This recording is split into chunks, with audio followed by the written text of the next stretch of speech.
Hello শিক্ষার্থী, আশা করি ভালো আছো। আমিও ভালো আছি, তোমাদের হচ্ছে দোয়ায় আশীর্বাদে। এখন দেখো, ধারাবাহিক ক্লাস অনুযায়ী আমরা ব্যাংক সমন্বয় বিবরণী করতে যাচ্ছি, ঠিক আছে? তো ব্যাংক সমন্বয় বিবরণী আমরা এর আগে ক্লাসে করছিলাম, বেসিক ক্লাস, সাথে কয়েকটা এন্ট্রি লেনদেন নিয়ে আমরা ম্যাথ করছিলাম। এখন দেখো, আজকে করবো হচ্ছে ব্যাংক সমন্বয় বিবরণীর এই তিনটা উদ্বৃত্ত অনুসারে। আমরা জানি এই তিনটে উদ্বৃত্ত মানে হচ্ছে আমি কার মতো, ব্যাংকের মতো, ঠিক আছে? এখন আমি ব্যাংকের মতো অনুসারে 10 থেকে 15টা লেনদেন করব। পরীক্ষায় 10 থেকে 15টার মধ্যেই থাকবে, আশা করি এর বাইরে কোনো লেনদেন থাকবে না। যতগুলো বোর্ড কোশ্চেন অ্যানালাইসিস করে দেখছি, বেশি হচ্ছে 10 থেকে 15টার মধ্যে এন্ট্রি করলে তোমার হচ্ছে একক যে পারা যাবে। আমি ব্যাংকের মতো হলে এটা পারা যাবে, ঠিক আছে? এখন দেখো, তোমাকে এটা মাথা রাখতে হবে কোনগুলা, এই উদ্বৃত্তগুলো যে কোনো একটা থাকলে তাহলে ভাই আমি কার মতো হই, যে আমি ব্যাংকের মতো হই। যে তো ব্যাংক সমন্বয় বিবরণী করতে গেলে দুই ধরনের বই দরকার হয়, একটা হচ্ছে নগদান বই, আরেকটা হচ্ছে ব্যাংক বই, ঠিক আছে? একটা নগদান বই, আরেকটা হচ্ছে ব্যাংক বই। আমরা ম্যাথ করব না, এন্ট্রিগুলো যোগ বিয়োগ শুধু বুঝাই দিব আমরা, ঠিক আছে? ম্যাথ করব না আমরা। এখন দেখো সবচেয়ে গুরুত্বপূর্ণ কথা হচ্ছে ব্যাংক সমন্বয় বিবরণী করতে গেলে উদ্দীপকে যে লেনদেনগুলো থাকবে এগুলো একটা বইতে লেখা থাকবে, যে কোনো একটা বইতে। বই তো দুইটা, একটা নগদান বই, একটা ব্যাংক বই অথবা পাস বই। তো উদ্দীপকের যে লেনদেনগুলো থাকে এগুলো একটা বইতে লেখা থাকে, যে হয় নগদান বই লেখা থাকবে নাহলে ব্যাংক বই লেখা থাকবে, এটা মাথা রাখতে হবে, ঠিক আছে? এখন দেখো, ইস্যুকৃত চেক 10,000 টাকা ব্যাংকে কি হয় নাই, উপস্থাপিত হয় নাই। এখন তোমার থেকে জানতে হবে চেক ইস্যু করি কাকে। চেক ইস্যু করা মানে কাউকে চেক দিয়ে ফেলা। তো আমরা চেক কাকে দিব, যিনি আমার থেকে টাকা পাবে। তো আমার থেকে টাকা পাইছে এরকম হচ্ছে পাওনাদারে, ঠিক আছে? তো আমার থেকে যখন পাওনাদার টাকা পাচ্ছে, আমরা পাওনাদারকে চেক দিয়ে ফেলতেছি, মানে পাওনাদারকে চেক ইস্যু করে ফেলতেছি। তো ভাইয়া পাওনাদার কি করবে, পাওনাদার চেকটা নিয়ে হচ্ছে ব্যাংকে যাবে। তো ব্যাংকে যে যাবে, ব্যাংকে টাকা জমা দিবে, যে আমার অ্যাকাউন্ট থেকে টাকা নিয়ে যাবে, যে নিশ্চয়ই আমার থেকে টাকা পাচ্ছে সে নিয়ে যাবে। তো নিয়ে গেলে ব্যাংক থেকে মাইনাস হওয়ার কথা ছিল, যে, ঠিক আছে? তো ব্যাংক থেকে মাইনাস হবে এই কথাটা আমি জানতাম না, কারণ পাওনাদারকে আমি চেক দিছি, আমি জানি যে সেই চেকটা নিয়ে ব্যাংকে যাবে, ব্যাংক থেকে টাকাটা তুলে ফেলবে। ব্যাংক থেকে মাইনাস হবে বিদায় আমরা প্রথমে কি করছিলাম, নগদান বইতে মাইনাস করে ফেলছিলাম, ঠিক আছে? ব্যাংক থেকে মাইনাস হবে বিদায়। কিন্তু দেখতেছি যে ব্যাংকে কি হয় নাই, উপস্থাপিত হয় নাই। তাহলে ব্যাংকে যখন উপস্থাপিত হয় নাই, তাহলে সে ব্যাংক থেকে কোনো টাকা উত্তোলন করতে পারছে? ব্যাংক থেকে কোনো টাকা উত্তোলন করতে পারে নাই। কিন্তু আমরা মনে করছিলাম কি, সে চেকটা নিয়ে ব্যাংকে যাবে, ব্যাংক থেকে টাকা তুলে ফেলবে, ব্যাংক থেকে কম বিদায় নগদান বই থেকে মাইনাস করে ফেলছে আমি, ঠিক আছে? এখন এই উদ্বৃত্তগুলো অনুসারে আমি ব্যাংকের মতো। আমি কার মতো, ব্যাংকের মতো। আমি ব্যাংকের মতো বলতে বোঝানো হয়েছে এখানে ব্যাংকের টাকার সাথে মিলাইতে হবে। কার সাথে মিলাইতে হবে, ব্যাংকের টাকার সাথে মিলাইতে হবে। তাহলে প্রথম এন্ট্রির ফলে তোমার হচ্ছে টাকাটা ব্যাংক থেকে কমে নেই, কিন্তু আমরা নগদান বইতে কি করে ফেলছিলাম, কমায় ফেলছিলাম। তো নগদান বইতে এখন কমায় ফেলছি, নগদান বই থেকে মাইনাস করে ফেলছি না, কমায় ফেলছি যখন। এখন কথা হচ্ছে ব্যাংকের মতো হইতে গেলে আমি যেটা কমায় ফেলছি এটা কি করে দিতে হবে, এটা বাসটিকে যোগ করে দিতে হবে না?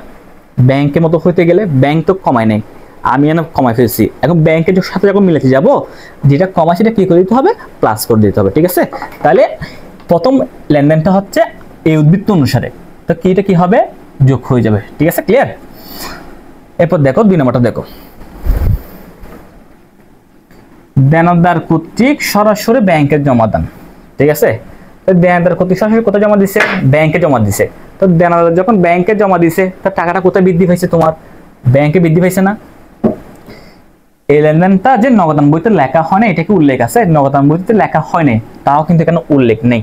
তা আমাকে বুঝে নিতে হবে উদ্দীপকের যে লেনদেনগুলো থাকবে সেগুলো হচ্ছে একটা বইতে লেখা থাকে, যে যদি কোনো কারণে দুইটা বইতে লেখা থাকে সেখানে মনে করবে টাকা ভুল হয়েছে, ঠিক আছে? তো এখানে তো মনে করো টাকা ভুল করে নাই, এখানে দেনদার কর্তৃক সরাসরি ব্যাংকে জমা দিছে, তাহলে ব্যাংকে টাকাটা বেরিয়ে গেছে, তাহলে প্লাস হয়েছে।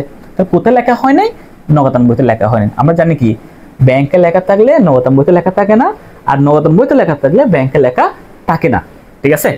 এখন দেনাদার থেকে আমি টাকা পাচ্ছি, কিন্তু আমাকে টাকা না দিয়ে কাকে সরাসরি দিছে, ব্যাংকে।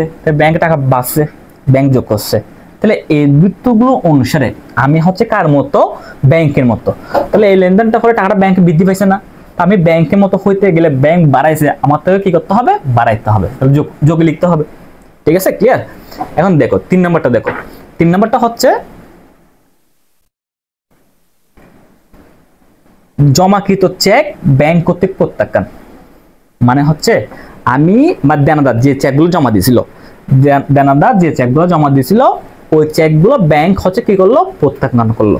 তো ব্যাংক প্রত্যাখ্যান মানে ব্যাংক ফেরত দিয়ে ফেলছে না। ব্যাংক যখন চেকগুলো ফেরত দিয়ে ফেলবে, টাকাগুলো কোত্থেকে কমে যাবে, ব্যাংক থেকে কমে যাবে। ঠিক আছে, তাহলে ব্যাংকে লিপিবদ্ধ করা আছে। এটা যে নগদান বইতে লেখা হয় না তা কিন্তু বলা নাই, আমাদের বুঝে নিতে হবে।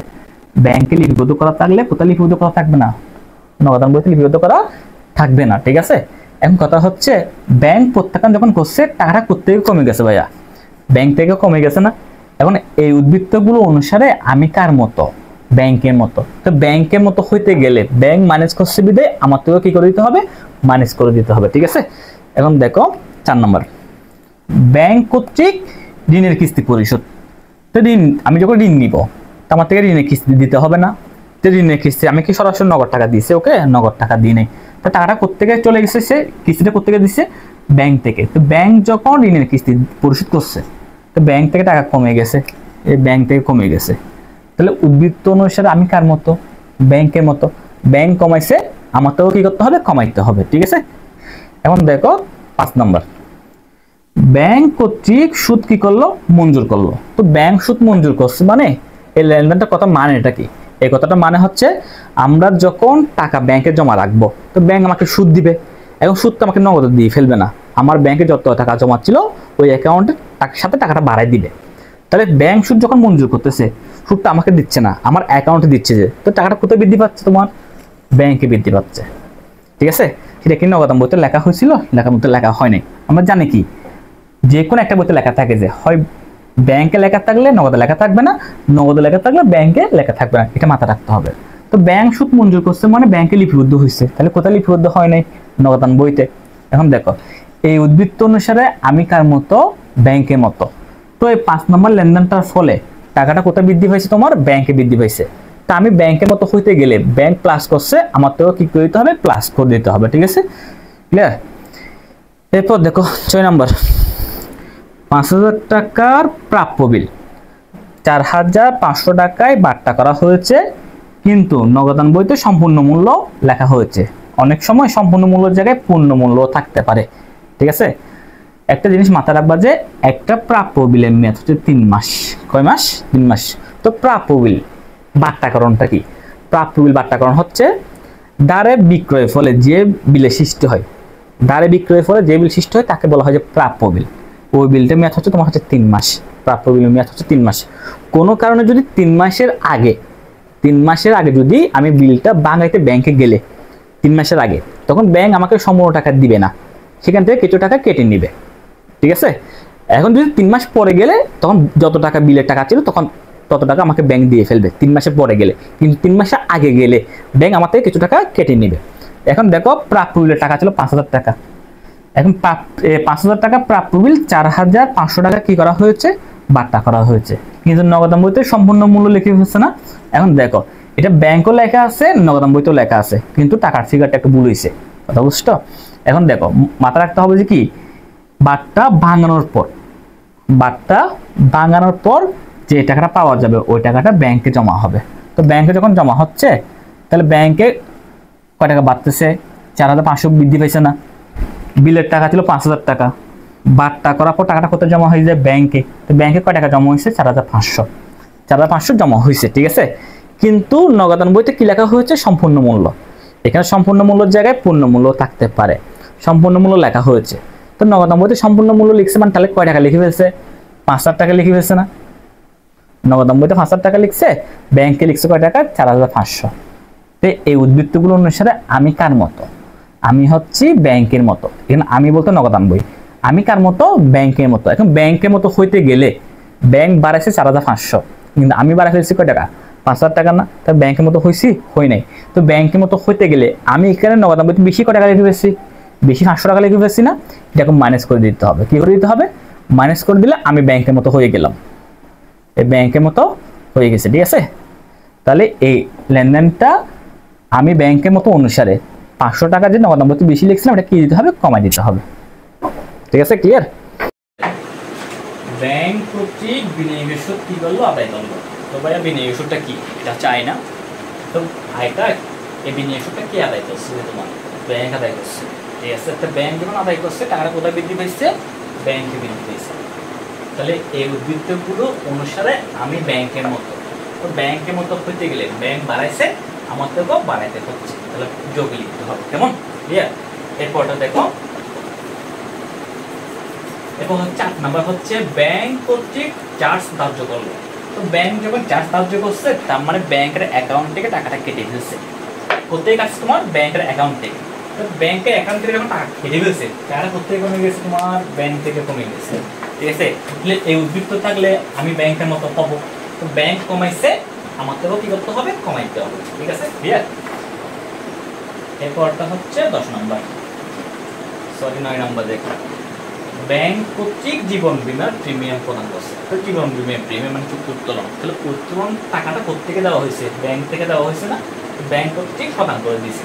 তো টাকাটা কোথেকে কমে গেছে, তোমার ব্যাংক থেকে কমে গেছে। তাহলে উদ্বৃত্ত অনুসারে আমি ব্যাংকের মতো, ব্যাংক কমাইছে আমার থেকেও কমাইতে হবে। ঠিক আছে, ক্লিয়ার? এরপরটা হচ্ছে তোমার 10 নাম্বার, ব্যাংক কর্তৃক প্রদেয় বিল পরিশোধ। এখানে প্রদেয় বিলের জায়গায় তোমার হচ্ছে পাওনাদার থাকতে পারে, প্রদেয় নোট থাকতে পারে, দায় বিল থাকতে পারে, দায় হিসাব থাকতে পারে, এগুলো একই কথা। প্রদেয় বিলের জায়গায় পাওনাদার, প্রদেয় নোট, দায় হিসাব, দায় বিল থাকতে পারে। তো এগুলো থাকলে টাকাটা কোথেকে পরিশোধ করছে, যে টাকাটা কোথেকে কমে গেছে, তোমার ব্যাংক থেকে কমে গেছে। তো প্রদেয় বিল আমার থেকে টাকা দেয়, আমার থেকে টাকা পাইতো, টাকাটা পরিশোধ করছে। তো এখন টাকাটা পরিশোধ করছে, কোথেকে পরিশোধ করা হয়েছে, তোমার ব্যাংক থেকে পরিশোধ করা হয়েছে না। তো টাকা ব্যাংক থেকে যখন পরিশোধ করছে ব্যাংক থেকে কমে গেছে। ঠিক আছে, তার উদ্বৃত্ত অনুসারে ব্যাংক কমাইছে আমাদেরও কি করে দিতে হবে, কমাই ফেলতে হবে। ঠিক আছে, দিয়ে লিখতে হবে। এরপরটা দেখো, একটু ব্যাংক জমা অতিরিক্ত সুদ প্রদান হচ্ছে 2100 টাকা। তো ব্যাংক জমা অতিরিক্ত সুদটা কি লিখবে, দেখো ব্যাংক জমা অতিরিক্ত কি বলে, দেখো ব্যাংক জমা অতিরিক্ত মানে হচ্ছে ব্যাংকে যত টাকা জমা আছে তার চাইতে বেশি উত্তোলন করা। মনে করো ব্যাংকে টাকা আছে, মনে করো 100 টাকা, মনে করতে বলছি ব্যাংকে টাকা আছে কয় টাকা, 100 টাকা। আমি উত্তোলন করে ফেলছি কয় টাকা, 150 টাকা। তাহলে বেশি কয় টাকা তুলছি, বেশি 50 টাকা তুলে ফেলছি না। ব্যাংকে আমাকে এমনি 50 টাকাটা বেশি দিছে যে না, যে টাকা বেশি দিচ্ছে এটা তো সুদের বিনিময় দিচ্ছে, এই টাকার উপর সে আমার থেকে সুদ নিবে। এখন কথা সে যে আমার থেকে সুদ নিবে, এই ব্যাংক জমা থেকে সুদের টাকা কখনোই নগদে নিবে না। তো কিভাবে নিবে, তখন হচ্ছে আমি যখন ব্যাংকে টাকা জমা রাখবো আমার অ্যাকাউন্টে, তখন ব্যাংক কি করবে, ওই আমার অ্যাকাউন্ট থেকে আস্তে আস্তে সুদের টাকাটা কেটে নেবে। তো টাকাটা কোথায় কাটতেছে, তোমার এই ব্যাংক জমা থেকে সুদের টাকা কোথায় কাটতেছে, ব্যাংক থেকে কাটতেছে না, যার ফলে ব্যাংক থেকে মাইনাস হচ্ছে। তো এই উদ্বৃত্ত অনুসারে আমি কার মতো, ব্যাংকের মতো। তো ব্যাংক মাইনাস হচ্ছে আমার থেকে কি করতে হবে, মাইনাস করতে হবে। ঠিক আছে,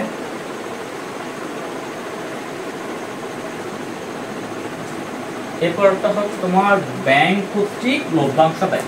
তো লভ্যাংশটা আদায় করছে তোমাকে ব্যাংক। তো ব্যাংক যখন লভ্যাংশ টাকা আদায় করছে, টাকাটা হচ্ছে ব্যাংকে কি,